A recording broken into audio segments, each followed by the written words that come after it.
2,000 years ago, a fisherman, exiled on a rocky island, received visions so terrifying he fell down as if dead. His name was John, and those visions became the book of Revelation. But here is what almost no one considers. Revelation is not a standalone book. It is the final piece of a prophetic chain. A chain that begins in Genesis and runs through 66 books written over 1,500 years. Written by dozens of authors who never met, in different languages, on different continents. And yet every single one of them points to the same sequence of events. The end of this age and the beginning of something no human being has ever seen.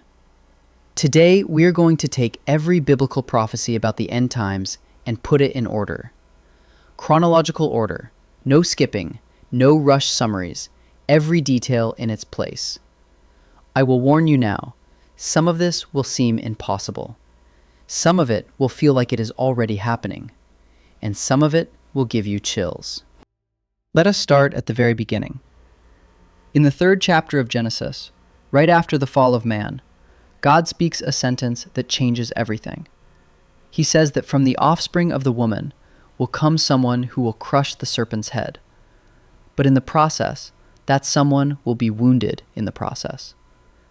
Theologians call this the proto-evangelium, the first prophecy in the entire Bible. That single sentence contains, in embryonic form, the entire story of what follows.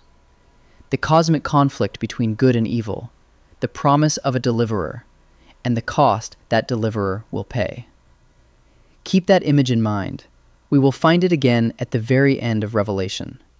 And when we do, the circle will close in a way that takes your breath away. Fast forward approximately 2,000 years to Abraham. God promises that through his offspring, all nations of the earth will be blessed. Not some, all. From Abraham comes Isaac. From Isaac comes Jacob. From Jacob come the 12 tribes of Israel. From one of those tribes, the tribe of Judah, comes a royal line that leads to David. And this is where things start getting specific, in a way that makes you stop and think. God promises David that from his offspring will come a king whose throne will last forever. Not for a generation, not for a century, forever. Kings do not last forever. Dynasties crumble, and history teaches us that over and over. But this promise is not talking about an ordinary king. Isaiah, writing approximately 300 years after David, adds details that make the picture sharper. In chapter 7, he speaks of a virgin who will conceive a son called Emmanuel, meaning God with us. In chapter 9, he describes this child with titles no human being could carry: Wonderful Counselor, Mighty God, Everlasting Father, Prince of Peace. A prophet writing in the 7th century before Christ describes a being who is simultaneously a child and God himself, a human king and an eternal sovereign at the same time. But Isaiah does not stop there. In chapter 53, he writes what many consider the most extraordinary passage in the entire Old Testament. A suffering servant who is despised, rejected, pierced for the transgressions of others, crushed for their failures. He describes someone led like a lamb to the slaughter, who does not open his mouth before his accusers, buried with the rich in his death, despite having committed no violence and no deceit. If you read this passage without knowing when it was written, you would think it describes something that had already happened. It was written 700 years before that event took place. 700 years. Let that land for a moment. And then we reach Daniel, where prophecy enters the territory of mathematics. Daniel was a young Jewish man deported to Babylon during the exile. Brilliant, courageous, gifted with vision. King Nebuchadnezzar dreams of a massive statue made of different materials. The head is gold, the chest and arms silver, the belly and thighs bronze, the legs iron. The feet are a mixture of iron and clay, strong in some places, brittle in others. Then a stone not cut by human hands strikes the statue at its feet and destroys it completely. Daniel interprets the dream. Each material represents a world empire in sequence. The gold is Babylon, the silver is Medo-Persia, the bronze is Greece, the iron is Rome. The feet of iron and clay represent a final form of world government, powerful but internally divided. The stone that destroys the statue represents a kingdom that God himself will establish, one that never ends. Now, the first four empires came to pass in exactly the predicted order. Babylon fell to the Medo-Persians in 539 BC. Medo-Persia fell to Alexander the Great in 331 BC. Greece was absorbed by Rome, and Rome dominated the known world for centuries. This is verifiable historical fact, documented history, 4 for 4, written centuries before any of them rose. But it is the fifth element, the feat of iron and clay, that concerns us today. That final world government, according to prophetic interpretation, has not yet manifested in its complete form. In chapter 7, Daniel receives a parallel vision that adds crucial details about the end. 4 beasts emerge from the sea, and the fourth beast is different from all the others. It has iron teeth and 10 horns, and as Daniel watches, a small horn sprouts among the 10. It uproots 3 of the existing horns, has eyes like human eyes, and speaks arrogant words. This little horn is one of the most debated figures in all of biblical prophecy. Many scholars identify it with the figure the New Testament calls the Antichrist, a leader who will emerge within a future political system, exalt himself above all others, and persecute God's people. He will do this for a period Daniel calls a time, times, and half a time. Most interpreters read this as 3.5 years. Remember that number. We will encounter it over and over from here on. It appears in Daniel, it appears in the Gospels, it appears in Revelation. Always connected to the same period of intense, concentrated tribulation. In Daniel chapter 9, the angel Gabriel reveals what is perhaps the most precise chronological prophecy ever recorded. He tells Daniel that 70 weeks have been decreed for his people and for his holy city. In this context, the word week does not mean 7 days. It means 7 years. So 70 weeks equals 490 years. Gabriel divides these 70 weeks into 3 periods: 7 weeks, then 62 weeks, then 1 final week. During the first 49 years, Jerusalem will be rebuilt after the exile. After the next 434 years, an anointed one will be cut off, and the people of a prince who is to come will destroy the city and the sanctuary. The first 69 weeks, 483 years, were fulfilled with extraordinary precision. The decree to rebuild Jerusalem was issued by Artaxerxes in 445 BC. Count 483 prophetic years of 360 days each from that date. You arrive exactly at the week of the crucifixion in 32 AD. This calculation has been verified by scholars of every persuasion, and the dates match to the week. Written 500 years before it happened. But then the prophecy stops. There is a gap. The anointed one is cut off, and the city and the temple are destroyed. That destruction happened in 70 AD, when the Roman legions of Titus leveled Jerusalem to the ground. But the 70th week, the last one, does not follow immediately after the 69th. There is a pause in the prophetic timeline, and that pause is the period we are living in right now.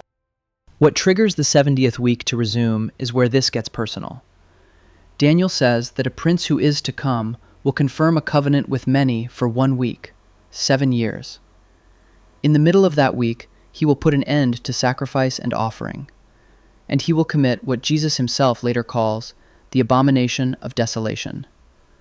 This figure, this prince who is to come, is the character the New Testament calls the Antichrist, and his 7-year treaty is the official starting point of the end-time sequence. Before we reach that starting point, we need to understand the period between then and now, because the Bible is not silent about this age we are living in. Far from it. Jesus himself, in the Olivet Discourse recorded in Matthew, Mark, and Luke, describes the signs that will precede the end. His disciples asked him directly, "What will be the sign of your coming and of the end of the age?" And his answer is detailed in a way that deserves close attention.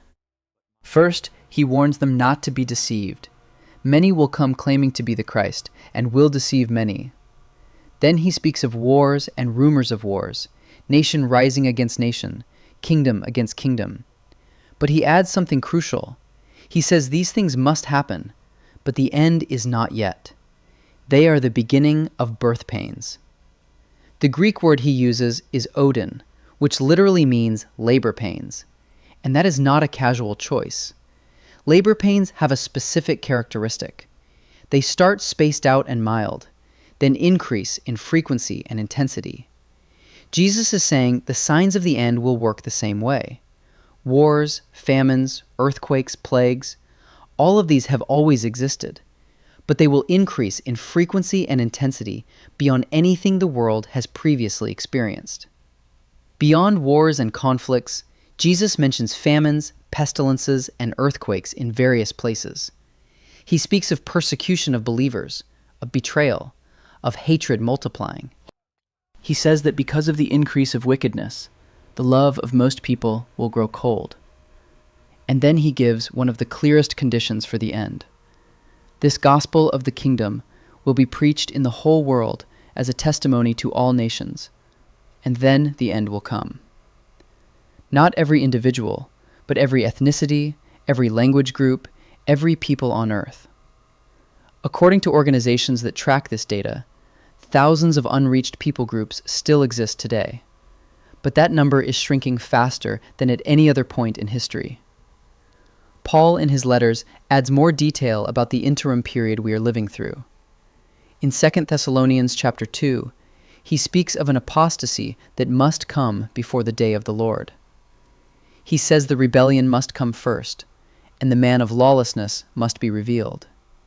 He describes him as someone who exalts himself above every so-called God and takes his seat in the temple of God, proclaiming himself to be God. In 2 Timothy chapter 3, Paul describes the people of the last days in striking detail. Lovers of self, lovers of money, boastful, arrogant, abusive, ungrateful, unholy, heartless, without self-control, brutal, treacherous, reckless, swollen with conceit, lovers of pleasure rather than God, having the appearance of godliness but denying its power. If you read that list and feel no recognition at all, you are probably not paying close attention. Peter, in his second letter, adds one more element about the cultural attitude of the last days. He says that scoffers will come asking, "Where is the promise of his coming? Everything is continuing exactly as it always has since the beginning of creation." In other words, the disbelief itself, the cultural cynicism toward anything supernatural, is a predicted sign. The Bible predicted that people would stop believing the Bible. Think about that for a moment. But all of these are general signs, character traits, cultural shifts. What if there were a sign so concrete and so historically verifiable you could point to a date on a calendar? There is, and it happened in the 20th century. In 1948, the State of Israel was proclaimed, for the first time in nearly 2,000 years. The Jewish people had a sovereign nation in the land of their ancestors. This event is considered by many biblical scholars to be the most significant prophetic sign of the modern era. Because many end times prophecies require the existence of Israel as a functioning nation. They require Jewish presence in the land and Jerusalem under Israeli control. None of these conditions existed before the 20th century. Ezekiel, in chapter 37, described a vision of dry bones coming back to life. God tells him those bones represent the whole house of Israel, scattered and apparently dead.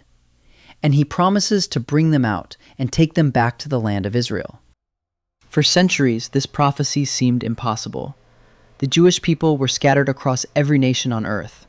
No army, no government, no land, no realistic path back. And then, after the horror of the Holocaust, like dry bones gathering flesh, a nation was born in a single day.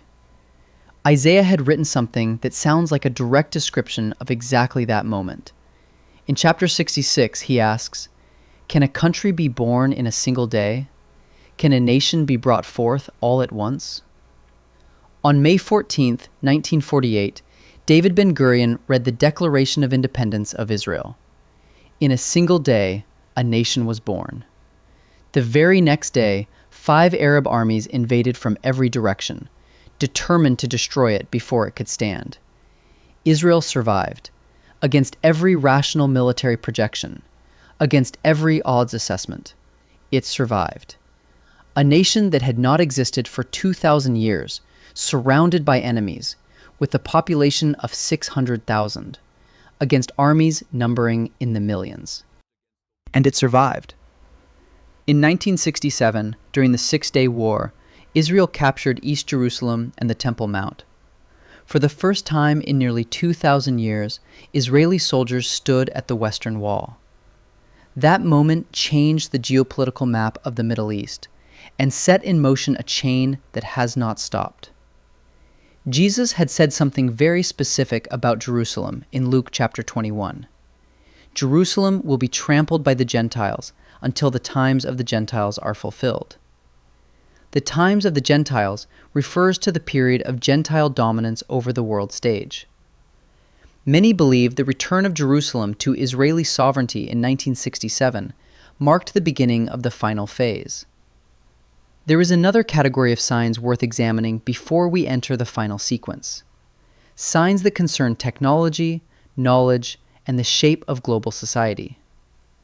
Revelation 13 describes an economic system in which no one can buy or sell without a mark on the right hand or the forehead, controlling every commercial transaction on earth.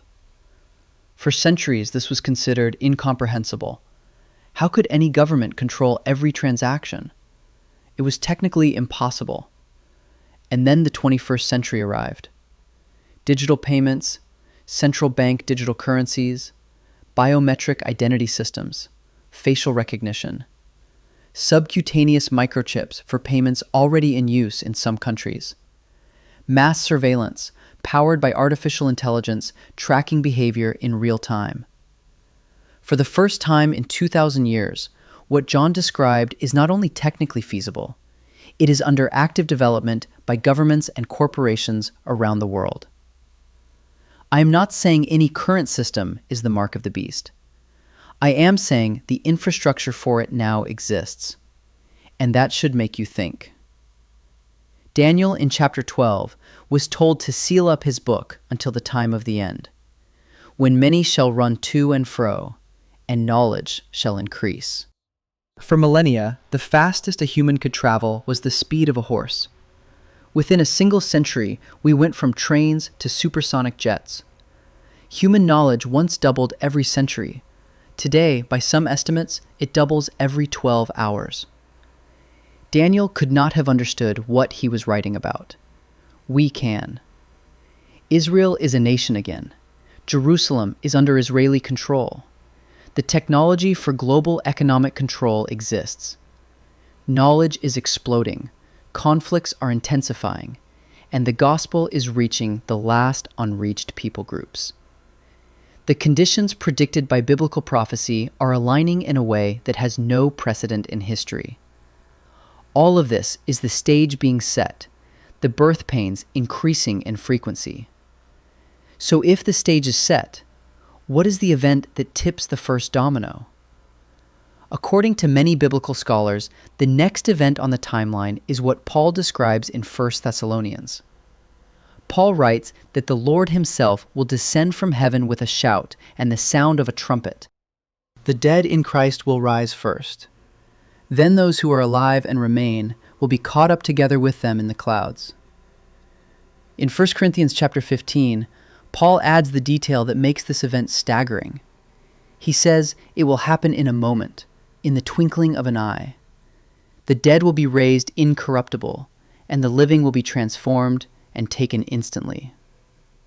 This event is known as the rapture, and it is one of the most debated topics in all of Christian theology.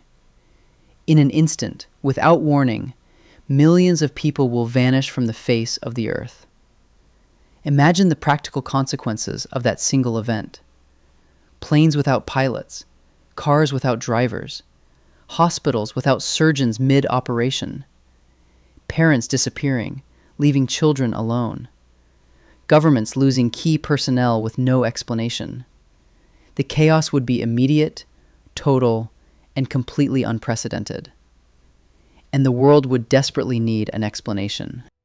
It is in that void, in that moment of global chaos and collective terror, that a figure will emerge, a leader offering answers, offering stability, offering peace. We will talk about him shortly, because his rise, his deception, and his ultimate fate demand full attention. But first, while chaos unfolds on earth, something extraordinary is happening in heaven. Paul in 2 Corinthians writes that we must all appear before the judgment seat of Christ. The Greek word he uses for judgment seat is bema. In the ancient world, the bema was the platform where judges sat at athletic games to award prizes to winners. It was not a criminal court, it was an award ceremony. This is a critical distinction. The bema seat of Christ is not about salvation. That question is already settled for those who have been raptured. It is about rewards, about how you lived after you believed. Paul describes it in 1 Corinthians 3 with a vivid image. Each person's work will be tested by fire. If what they built survives, they receive a reward. If it burns up, they suffer loss. But they themselves will be saved, though only as through fire. Some will stand before Christ and watch a lifetime of faithful service tested and proven genuine. Others will watch everything they built burn away because it was done for the wrong reasons. Done for ego, for appearances, for the performance of religion rather than the reality of it. They will still be saved, but they will enter eternity with nothing to show for the life they lived. While this unfolds in heaven, something massive is reshaping the geopolitical order on earth. The prophet Ezekiel, in chapters 38 and 39, describes a war that has puzzled interpreters for centuries. God tells Ezekiel to prophesy against a figure called Gog, who will lead a massive coalition of nations against Israel. The nations in that coalition are striking. Persia, which is modern Iran, Cush, which is modern Sudan and Ethiopia, Put, which is modern Libya, and Gomer and Beth Togarmah, associated with Turkey and regions to the north. A coalition from the north, east, and south of Israel, united in a single invasion. Ezekiel says Israel will be living in security at the time, dwelling safely, without walls or gates. But God intervenes directly. Torrential rain, hailstones, fire, and sulfur strike the invading armies. He turns them against each other in confusion, and the destruction is total. It will take Israel 7 months to bury the dead, and the weapons left behind will provide fuel for 7 years. 7 months to bury the dead? 7 years of fuel from the weapons? This is a military catastrophe on a scale the modern world has never witnessed. And it happens not because of Israel's military strength, but because of unmistakable divine intervention. Many scholars place this war either just before the tribulation begins or in its very early stages. It would explain how the geopolitical landscape shifts enough to allow a single leader to broker an unprecedented peace. And it would explain how a world reeling from supernatural events becomes desperate enough to follow anyone promising stability.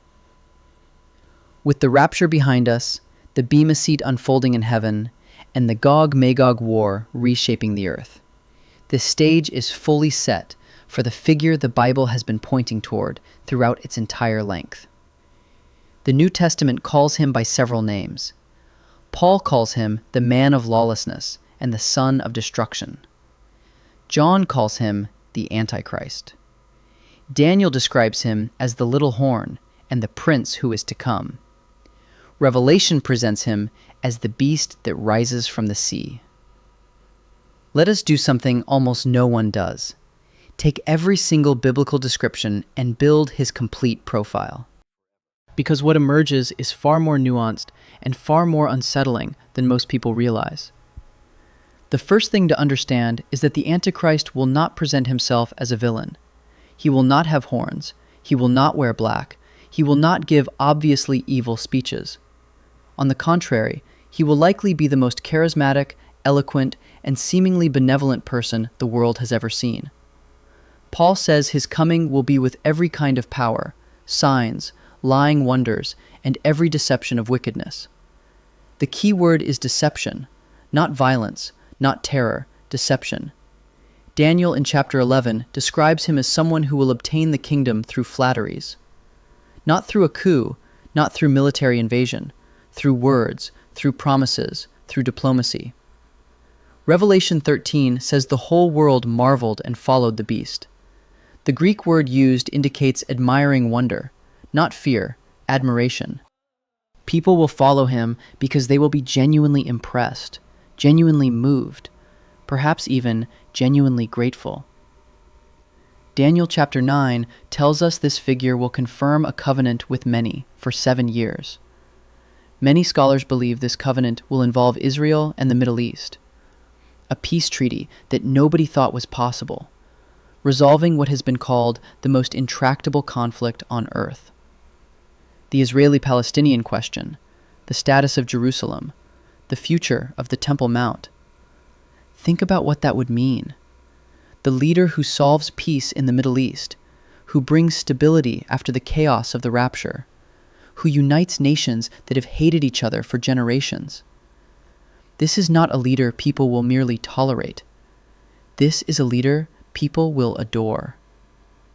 Part of that treaty, according to many interpreters, will include permission to rebuild the Jewish temple, the third temple, on the Temple Mount in Jerusalem, at the most contested location on the planet, where the Al-Aqsa Mosque and the Dome of the Rock now stand, 2 of the holiest sites in Islam. Today, the idea of a Jewish temple on the Temple Mount seems impossible. It would ignite a world war. But that is exactly the point. The leader who manages to negotiate this will be seen as a diplomatic genius without precedent. For the first 3.5 years, everything will seem to work. The treaty will hold, peace will reign, the temple will be rebuilt, the sacrifices will resume. The world will breathe, and almost everyone will be convinced they are living in a new era. But at the midpoint of the 7 years, everything will change. Daniel says that in the middle of the week, he will put an end to sacrifice and offering. Paul says he will take his seat in the temple of God, proclaiming himself to be God. Revelation says he will be given authority for 42 months, 3.5 years. And he will blaspheme against God, his name, and those who dwell in heaven. This is what Jesus calls the abomination of desolation, spoken of by the prophet Daniel. And when Jesus refers to this moment in Matthew 24, he does not say, "Be concerned." He does not say, "Prepare yourselves." He says, "Flee. Whoever is on the housetop must not go down to get anything from the house. Whoever is in the field must not turn back to get his cloak." The urgency is absolute and unmistakable. This is the moment the mask comes off. The leader the world has adored reveals his true nature, declares himself God, desecrates the temple. And he unleashes a persecution against everyone who refuses to worship him that has no precedent in history. Revelation 13 adds that the Antichrist is accompanied by a second beast, which rises from the earth. This second beast is what Revelation will later call the false prophet. While the Antichrist is a political and military leader, the false prophet is a religious leader. His sole function is to make the entire world worship the first beast. He performs great signs, even making fire come down from heaven in the sight of everyone. He orders the construction of an image of the beast, and this image is given the power to speak. Anyone who does not worship the image is killed. An image that speaks. For centuries, commentators wondered how that could ever be possible. Today, with artificial intelligence, holograms, augmented reality, and deepfakes, it is current technology. John described it 2,000 years ago, and we built it recently. And then there is the mark. The false prophet causes all people, small and great, rich and poor, free and slave, to receive a mark on their right hand or on their forehead, so that no one can buy or sell without it. And his number is 666, the most famous and most feared number in the entire Bible. No food, no water, no medicine, no shelter. Without the mark, you cease to function as a citizen. And Revelation is equally clear about the consequences of accepting it. An angel declares that anyone who receives the mark will drink the wine of God's wrath, poured out in full strength. There is no middle ground. There is no loophole. There is no subsequent repentance that undoes the choice. Accepting the mark is a point of no return. This creates the most terrifying dilemma any human being could face. Refusing the mark means starvation, exclusion, and likely death. Accepting it means surviving temporarily while facing eternal consequences. Billions of people will have to make this choice, and the Bible does not suggest it will be easy. Even in the middle of the darkest period in human history, God does not leave the world without witnesses. In Revelation 7, John sees 144,000 people sealed from the 12 tribes of Israel. 12,000 from each tribe, each receiving a seal of divine protection on their foreheads. Their exact identity is debated, but their function in the narrative is clear. In the midst of the most intense persecution in history, God preserves a group of witnesses who cannot be touched. And they are not the only ones. Revelation 11 introduces two mysterious figures, known simply as the two witnesses. They will prophesy for 1,260 days, exactly 3.5 years. They have the power to shut the sky so that no rain falls during the days of their prophecy. They have the power to turn water into blood, to strike the earth with every kind of plague. If anyone tries to harm them, fire comes from their mouths and devours the attackers. The identity of these two witnesses is one of the most fascinating mysteries in Revelation. Many identify them as Moses and Elijah, based on the specific powers described. Shutting the sky is what Elijah did, and turning water into blood is what Moses did. Both Moses and Elijah appeared alongside Jesus during the Transfiguration, recorded in the Gospels. Others identify them as Enoch and Elijah, the only two figures in the Old Testament who never died. The reasoning being that since it is appointed for men to die once, both must still face death. And they will face it as the two witnesses. At the end of the 1,260 days, the beast from the abyss kills them. Their bodies lie in the street of Jerusalem for 3.5 days. And John describes something that was incomprehensible in the first century. The peoples, tribes, languages, and nations will all see their bodies lying there. Everyone, all over the world, watching simultaneously. In the first century, that was impossible to imagine. Today, with live streaming and satellites and smartphones, it is ordinary. The inhabitants of the earth will rejoice and celebrate, sending gifts to one another, because these two prophets had tormented the world with truth. But after 3.5 days, the breath of life from God enters them. They stand on their feet, and great terror falls on everyone who sees them. Then a voice from heaven says, "Come up here." And they ascend visibly, in a cloud, while their enemies watch. At that exact moment, a great earthquake strikes Jerusalem. 1/10 of the city collapses, 7,000 die. Running alongside all of this is the physical dimension of what is happening on earth. And nothing in human history has prepared anyone for what the judgments look like. Revelation describes 3 series of judgments in sequence: 7 seals, 7 trumpets, 7 bowls. 21 judgments in total, increasing in intensity like the birth pains Jesus described. The first seal opens and a white horse appears. Its rider has a bow and rides out to conquer. Many interpreters see this as the Antichrist at the beginning of his rise to global power. The second seal releases a fiery red horse, and its rider is given power to take peace from the earth. War, global conflict. The peace the Antichrist promised dissolves in blood. The third seal releases a black horse, with the rider holding a pair of scales. A full day's wages buys a single meal. Famine, catastrophic inflation, economic collapse. The fourth seal releases a pale horse, pale like the color of a corpse, and its rider's name is Death. Authority is given to kill 1/4 of the Earth's population by war, famine, plague, and wild animals. At today's population, that is roughly 2 billion people. 2 billion. And that is only the fourth seal.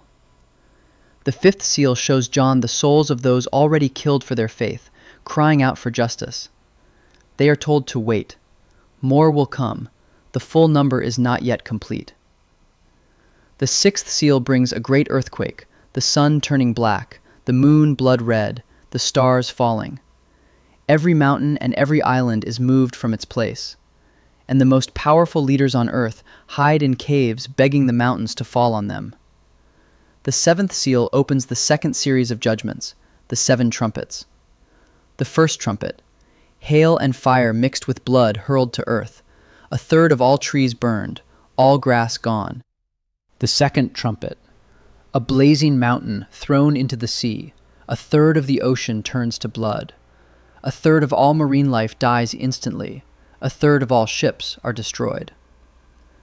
The third trumpet, a blazing star called wormwood falls onto 1/3 of the rivers and springs. The waters turn bitter, many people die from the poisoned water. The fourth trumpet, 1/3 of the sun, moon, and stars are struck dark. The day loses 1/3 of its light, temperatures plummet, crops fail, the cycle feeds itself. Then an eagle flies through the sky crying, "Woe, woe, woe," to the inhabitants of the earth. Because the last 3 trumpets are called the 3 woes, and each is worse than the last. The fifth trumpet opens the abyss, and creatures unlike anything on earth pour out from the smoke. They torment those without the seal of God for 5 months with pain like a scorpion's sting. In those days, people will seek death and will not find it. They will long to die and be unable to. The sixth trumpet releases 4 angels bound at the Euphrates, prepared for this exact hour. They lead an army of 200 million, and 1/3 of remaining humanity is killed. Combined with the 1/4 already dead from the fourth seal, roughly half the world's population is gone. Billions of people. And humanity's response is recorded with a chilling simplicity. The rest of mankind did not repent. They continued exactly as before. Despite billions dead, despite unmistakable supernatural intervention, the human heart refused to change. This is perhaps the most psychologically realistic detail in the entire book. It does not assume that overwhelming evidence will change people. It assumes the exact opposite, that the human heart can deny any reality rather than admit it was wrong. And then come the 7 bowls, the final series, the wrath of God in its concentrated, completed form.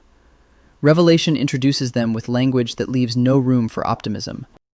7 angels carry the 7 last plagues, because with them the wrath of God is complete. Not a portion, all of it. Final. The first bowl. Foul and painful sores break out on everyone who has the mark of the beast. The mark that promised access and safety becomes a visible curse on the skin of every person who accepted it. The second bowl. The entire sea turns to something like the blood of a dead person. Every marine creature dies. Not 1/3, like during the trumpets. Every creature. The entire marine ecosystem. Shut down. Permanently. The ocean produces roughly 50% of the Earth's oxygen and feeds over 3 billion people. The third bowl. Every river, every lake, every freshwater source turns to blood. The angel declares the justice of it. They shed the blood of saints, so now they drink blood. The fourth bowl. The sun is given power to scorch people with fire. Intense, suffocating heat. And humanity's reaction is to curse the name of God. Not ignorance, not confusion. Conscious, deliberate rebellion in the middle of obvious judgment. The fifth bowl. The kingdom of the beast is plunged into complete darkness. The sores from the first bowl are still open. The burns from the fourth bowl still sting. The thirst from the third bowl still kills. And now there is no light, no relief, no escape. The sixth bowl. The great river Euphrates dries up completely. The Euphrates has historically been the natural eastern barrier protecting the region from invasion. Now it is gone. 3 unclean spirits go out to the kings of the whole world to gather them for battle. And they gather them at the place called in Hebrew Har-Megiddo, Armageddon, a real place in northern Israel, a vast plain beneath an ancient fortress. Throughout history, this plain has been the site of more battles than almost any other location on Earth. Napoleon, looking out over it, reportedly said that all the armies of the world could maneuver on it. And it is there that all the armies of the world will converge. Not by rational military choice, but driven by demonic forces guiding them toward the appointed place. Before we reach that moment, we need to talk about Babylon. Revelation dedicates 2 full chapters to the destruction of an entity called Babylon the Great. She is described as a woman sitting on a scarlet beast, dressed in purple and scarlet, adorned with gold, holding in her hand a golden cup full of abominations. On her forehead is written, Babylon the Great, the mother of prostitutes. In chapter 18, Babylon appears as a great commercial city, a center of global economic power. The list of goods traded within her runs through every luxury commodity the ancient world knew. Gold, silver, precious stones, fine linen, silk, spice, incense, wine, olive oil, wheat, cattle, horses. And at the very end of the list, bodies and souls of human beings. Human trafficking, listed alongside luxury goods as the final product of a completely corrupted system. The list starts with gold and ends with human souls. That is not random. That is a statement. Her fate is unmistakable. She is destroyed in a single hour. The kings of the earth weep. The merchants weep. The sailors watch the smoke from a distance. Was there ever a city like the great city? In 1 hour, your judgment has come. The destruction is total, instantaneous, and irreversible. The fall of Babylon marks the end of the world system as we know it, and from its ashes, the armies of the world march toward Israel. The 7th bowl is poured into the air, and a voice from the throne says, "It is done." Lightning, thunder, and the greatest earthquake in all of human history. Every city collapses, every island disappears, every mountain levels out. And hailstones, each weighing between 70 and 100 pounds, fall from the sky without stopping. That is only the prelude. While the planet drowns in blood and fire, heaven erupts, not in war, but in worship. Revelation 19 opens with a great multitude in heaven crying, "Hallelujah! Salvation and glory and power belong to our God." And then the announcement that has been building since the first page of Genesis. The marriage of the Lamb has come, and his bride has made herself ready. The marriage supper of the Lamb, one of the most beautiful and most overlooked moments in the entire timeline. Throughout the Bible, the relationship between God and his people is described in the language of marriage. And here at the end of all things, that metaphor becomes reality. The bride is given fine linen, bright and pure, to wear. John is told the fine linen represents the righteous deeds of the saints. Think about the timing of this. On Earth, humanity is experiencing the worst suffering in its entire history. Armies are gathering for a war they cannot win. The Antichrist is marshaling every weapon at his disposal. The world is in its death throes.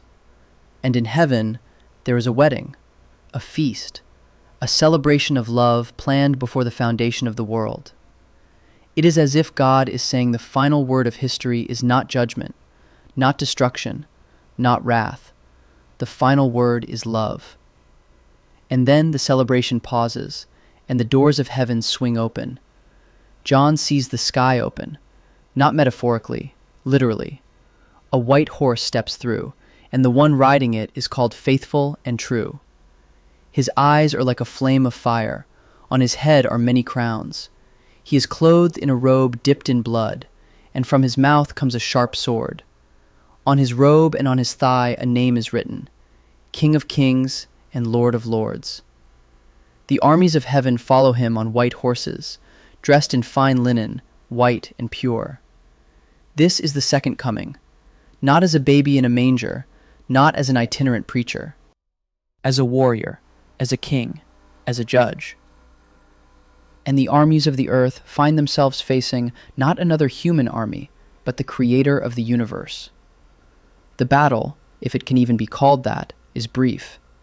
The beast is captured, the false prophet is captured.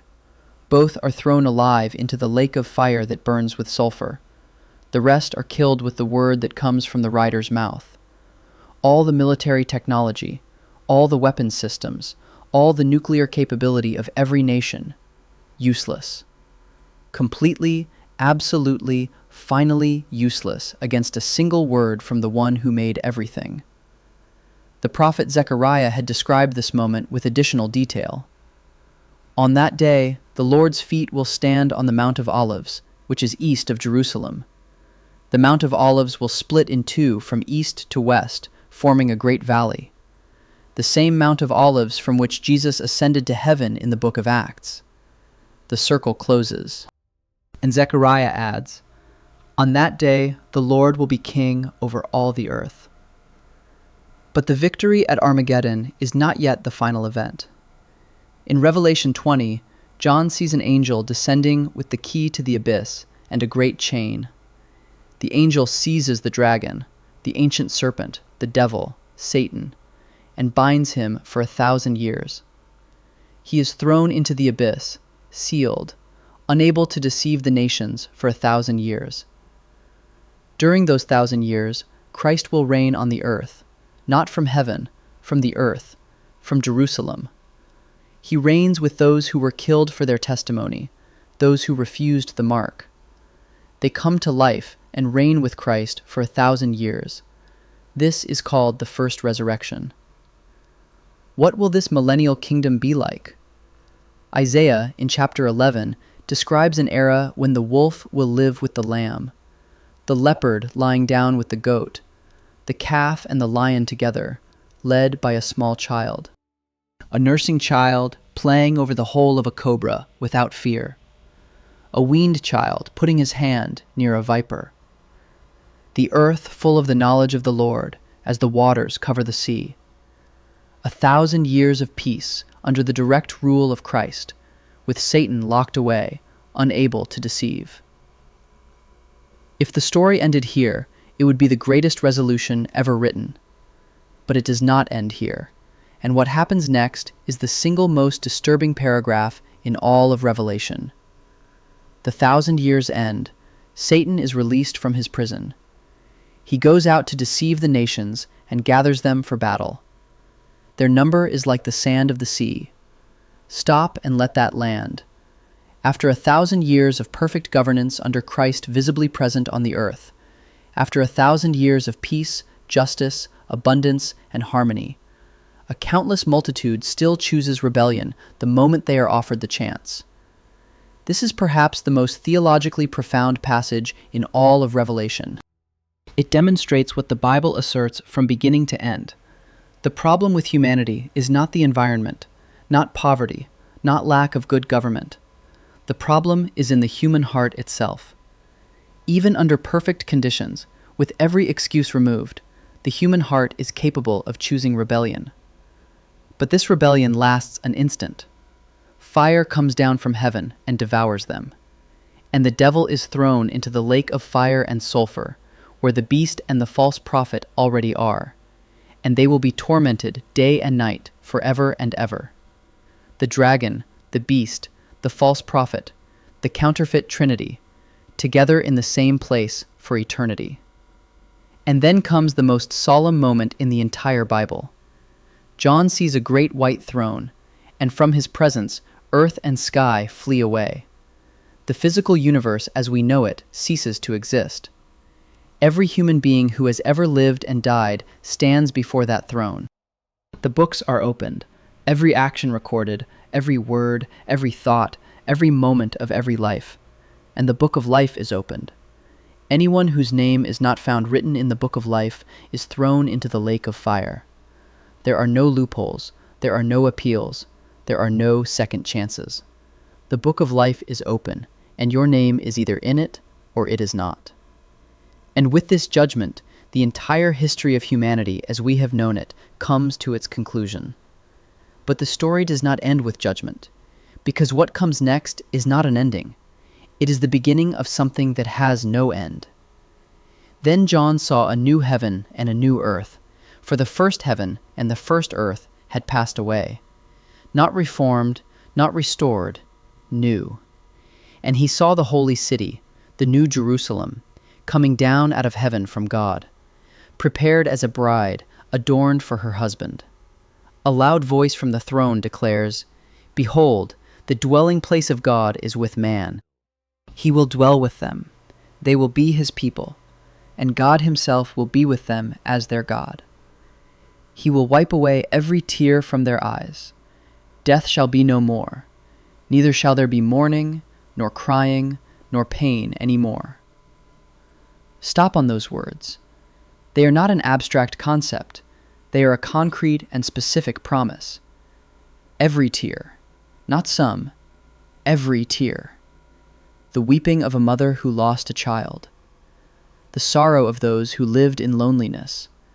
The cry of those who endured injustice their entire lives. Every tear wiped away. Not forgotten, but consoled, resolved, and completed. Death shall be no more. The ultimate enemy of humanity, the one that makes every joy temporary and every bond fragile, eliminated.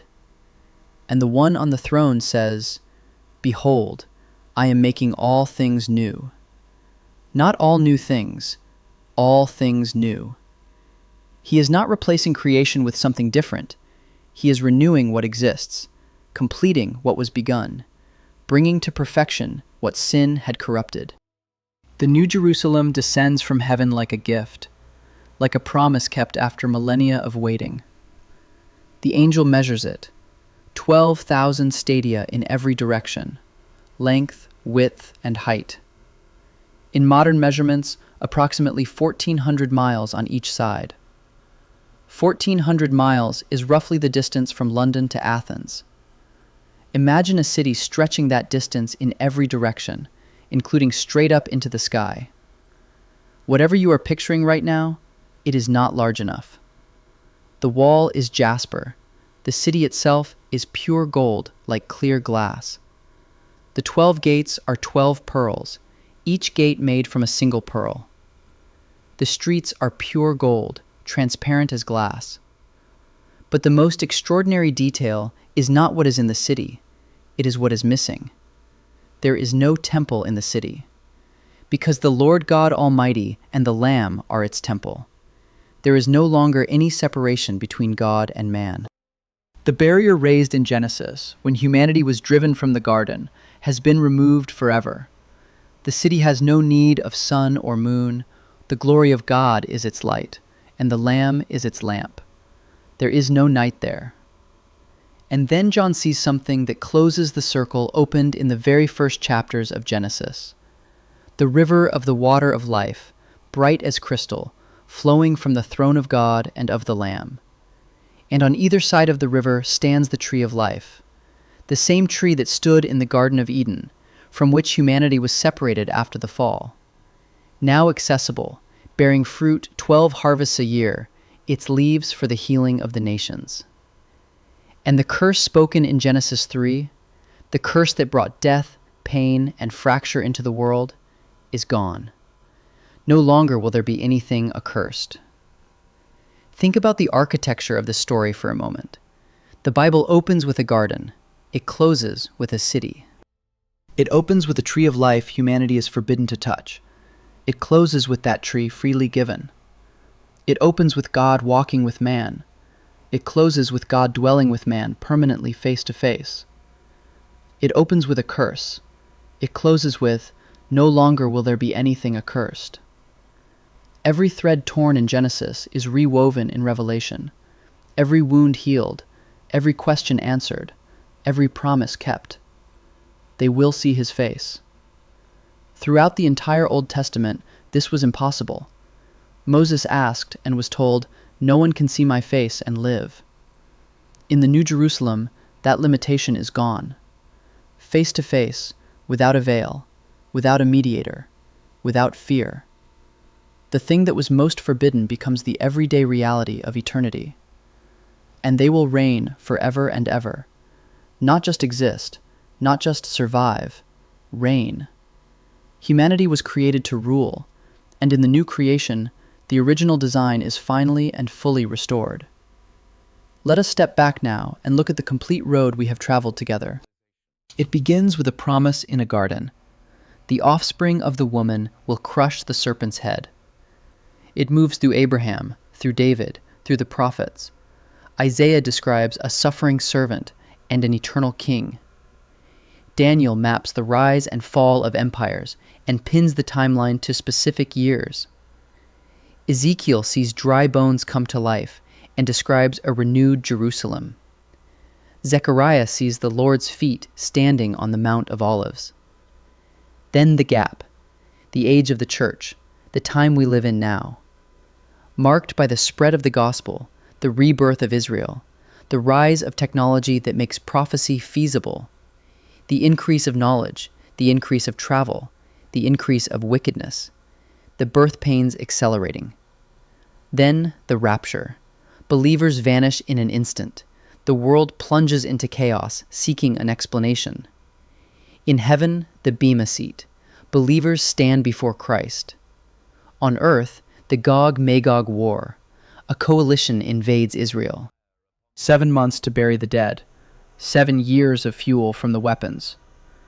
Then the rise of the Antichrist. Unprecedented charisma. A 7-year covenant. Permission to rebuild the temple. And for 3.5 years. Then the midpoint. The abomination of desolation. The false prophet enforces worship of the beast, implements the mark. The 144,000 are sealed. Then the judgments. 7 seals, 7 trumpets, 7 bowls. 1/4 of humanity killed. Then a third more. The sun scorching the earth, darkness over the beast's kingdom. Then Babylon falls. The global system collapses in a single hour. Then in heaven, the marriage supper of the Lamb. Then Armageddon. The armies of the world converge. Christ returns. The beast and the false prophet are thrown into the lake of fire. Then the millennium, 1,000 years of peace. Then the final rebellion, Satan released. Then the great white throne. Every person who has ever lived stands before God. The books are opened. The book of life is opened.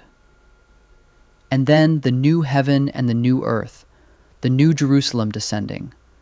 God dwelling with man, every tear wiped away.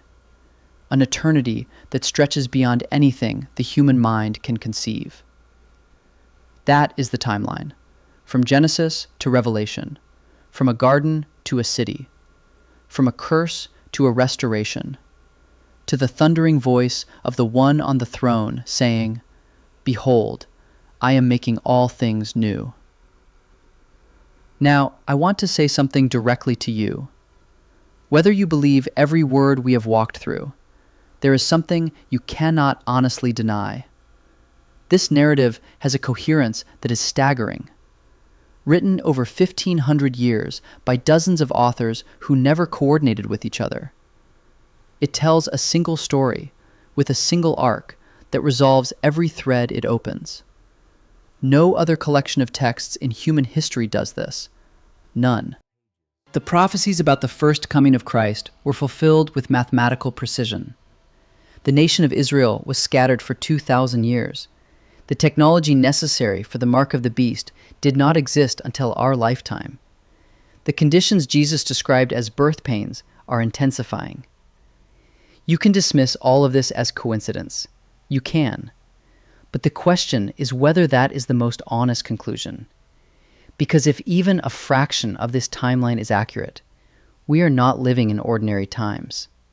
We are living in the final pages of a story written before the foundations of the world. And the question is not whether the next chapter will come. The question is whether you will be ready when it does. The book of Revelation ends with a simple invitation. The Spirit and the bride say, "Come." Let the one who is thirsty come. Let the one who desires take the water of life without price. Without price. After everything we have walked through, the final word is not a threat. It is an invitation. Come, take freely. And then the very last words of the Bible. Surely I am coming soon. And across 20 centuries, through world wars and technological revolution, the answer has always been the same. Amen. Come, Lord Jesus. That is the complete timeline. From beginning to end, from every prophecy to its fulfillment. What you do with it is up to you.